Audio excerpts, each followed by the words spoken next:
অবশেষে আইপিএলের চূড়ান্ত তালিকা প্রকাশ করল বিসিসিআই।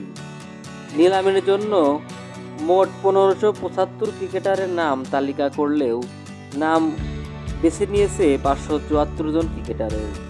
এর মধ্যে বাংলাদেশের আছে 12 জন, যদিও নাম নিবন্ধন করেছিল 13 জন। আইপিএলের সাম্প্রতিক বছরগুলোর পরিসংখ্যানের ভিত্তিতে এবারই বেশি বাংলাদেশি ক্রিকেটারের নাম উঠতে যাচ্ছে।